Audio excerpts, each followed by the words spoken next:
Hello बच्चों, कैसे हैं आप सभी। उम्मीद करती हूँ आप सभी बहुत अच्छे से होंगे। कक्षा की शुरुआत करते हैं। आज का पाठ है हमारा परिवर्तन। बच्चों, ये एक कहानी है। अध्ययन से पूर्व नीचे कुछ चित्र दिए गए हैं जिन्होंने अपनी कर्मठता, कर्तव्य परायणता, जिद और देशभक्ति से परिवर्तन को संभव किया। चित्रों को पहचान कर उनके किए गए कुछ कार्यों को बताइए। बच्चों, इसका अभ्यास आप स्वयं कीजिएगा। कक्षा में आगे बढ़ते हैं और आ जाते हैं कहानी का मूल तत्व पर। प्रस्तुत पाठ में यह बताने का प्रयास किया गया है कि परिवर्तन द्वारा समाज को बदला जा सकता है। लोगों की वर्षों से चली आ रही धारणाओं को प्रमुख पात्रों के द्वारा बदलने का प्रयास किया गया, जिसमें उन्हें सफलता भी मिली। वेद प्रकाश मास्टर जी बड़े विनम्र, आदर्शवादी तथा उच्च विचारों वाले व्यक्ति थे। कोई उनके व्यवहार से एक बार परिचित हो जाता तो यही सोचता, सब क्यों नहीं वेद प्रकाश जी जैसे हो जाते। 20 वर्ष से वे एक कस्बे में सरकारी अध्यापक थे। लोग उन्हें मास्टर जी कहा करते थे। वेद प्रकाश जी की इसी सप्ताह गांव में नियुक्ति हुई थी। जब उन्हें अपनी नियुक्ति का समाचार ज्ञात हुआ तो उन्हें तनिक भी बुरा न लगा, उल्टे अच्छा ही लगा कि कुछ सेवा करने का अवसर मिलेगा। वह यह भली भांति जानते थे कि भारतवर्ष की अधिकांश जनता गांवों में बसती है।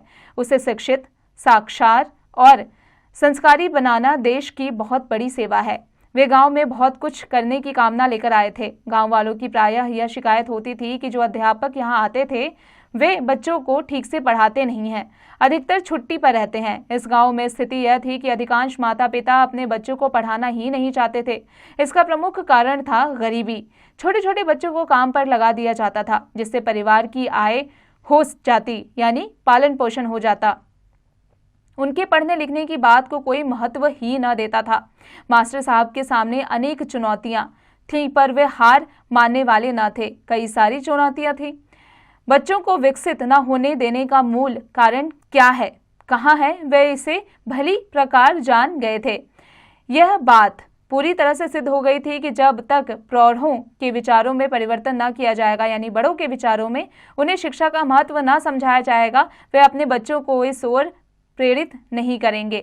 उन्होंने सरकारी सूत्रों से संपर्क किया और विद्यालय में साय के समय 1 घंटे के लिए प्रौढ़ पाठशाला खोल ली। यह वह समय था जब गांव के सभी युवक, प्रौढ़ व बूढ़े चौपाल में गपशप कर समय बिताते थे। अब उनके पास खाली समय होता था। मास्टर साहब स्वयं ही 10-12 युवकों को बड़े आग्रह, यानी बहुत प्यार से विद्यालय में बुलाकर लाए। उनका मन तो नहीं था इस नीरस कार्य में लगने का, परंतु वे मास्टर जी का आदर करते थे, सो विद्यालय में आ बैठे। मास्टर जी उन्हें समझा रहे थे कि यदि थोड़ा बहुत पढ़ लिख जाओगे तो अपने आप चिट्ठी लिख पढ़ सकोगे, अखबार पढ़ सकोगे, खेती के बारे में नई नई जानकारियां ले सकोगे। बात 1-2 की समझ में आई। उन्होंने अपने साथियों को भी समझाया कि शाम का समय नष्ट करने की अपेक्षा 1 घंटा स्कूल में आकर पढ़ लिया जाए तो उससे लाभ ही होगा। चलो थोड़े दिन ऐसा ही करके देखते हैं, कुछ लाभ होगा तो आएंगे, नहीं तो किसी की ओर कोई जबरदस्ती नहीं, साथियों ने कहा।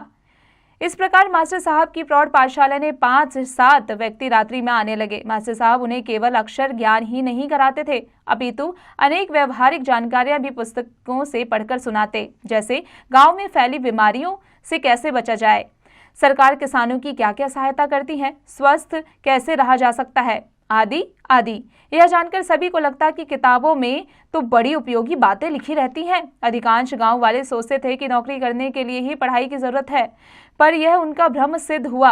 अब वे दूसरों को भी इस ओर प्रोत्साहित करने लगे। धीरे धीरे शिक्षार्थियों की संख्या बढ़ने लगी। अब वे अपने बच्चों को पढ़ाने के भी उतने विरुद्ध ना रहे। मास्टर साहब गांव की समस्या जानते थे। उन्होंने एक काम और किया। स्कूली पढ़ाई के बाद वे 1 घंटा बच्चों को रोक के रखते। 1 घंटे में वे छोटे छोटे ऐसे काम बच्चों से कराते जिससे उन्हें कुछ पैसे भी मिल सके। गांव का बनिया हर सप्ताह शहर का चक्कर लगाता था। उससे उन्होंने रद्दी, यानी जिसका इस्तेमाल ना करना हो, अखबार मंगवा लिए थे। बच्चे उनके लिफाफे बना देते। बनिया जब शहर जाता तो उन्हें बेच आता। जो पैसे आते अपने अपने काम के हिसाब से सभी बच्चों को लागत निकालकर दे दिए जाते। इसी प्रकार धीरे धीरे और भी काम प्रारंभ करवा दिए। सुतली की पट्टी, मूंज के आसन, ढाक के पत्तों के दोने, पत्तल आदि काम बच्चे बड़ी कुशलता यानी खुशी से करने लगे। गांव से कोई तो शहर जाता ही था, मास्टर जी उसे कहकर उन्हें भिजवा कर बिकवा दिया करते। इससे बच्चे महीने में कुछ रुपए तो कमा ही लेते थे। इस पर भी यदि कोई अभिभावक अपने बच्चों की पढ़ाई रुकवाता तो मास्टर जी उसके घर जाकर उसे समझाते कि इस समय यह भले ही तुम्हें कम पैसे लाकर दे रहा है, परंतु बड़ा होकर यह तुम्हें सुख देगा। अपने बच्चों के भविष्य पर कुल्हाड़ी ना मारो।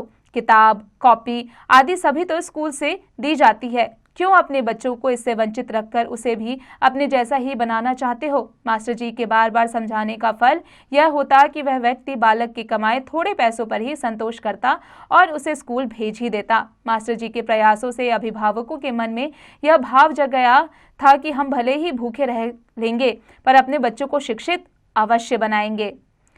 सच्ची लगन और निष्ठा से किए गए काम में कभी न कभी निश्चित रूप से सफलता मिलती ही है।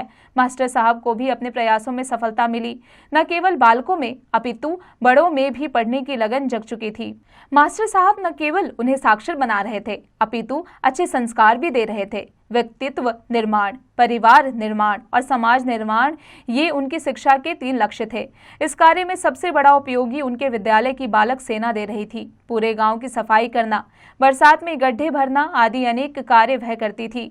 गांव की दीवारों पर उन्होंने सुंदर सद्विचार लिख दिए थे, यानी अच्छे विचार, जो आने जाने वालों को प्रेरणा दिया करते थे। मास्टर साहब के संकल्प एवं अध्यवसाय ने गांव को प्रगति की दिशा दे दी थी।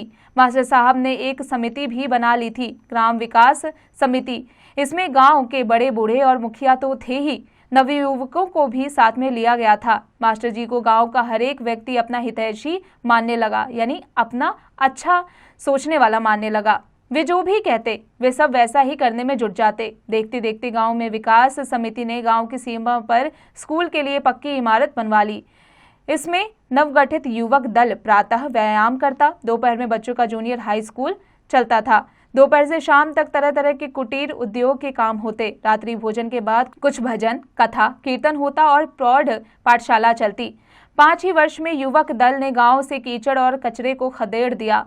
गांव की गलियां उभरी और साफ सुथरी बन गई। खेतों के पास कूड़ा घर और कंपोस्ट के गड्ढे बन गए। घरों को साफ सुथरा एवं लिपा पोता रखने की होड़ सी लग गई। स्कूल में निरीक्षण के लिए आए निरीक्षक विद्यालय के वातावरण से बहुत प्रभावित हुए। उन्होंने मास्टर जी को स्कूल में वार्षिकोत्सव मनाने का सुझाव दिया। इसमें अध्यक्ष पद के लिए वे जिलाधीश को लाए।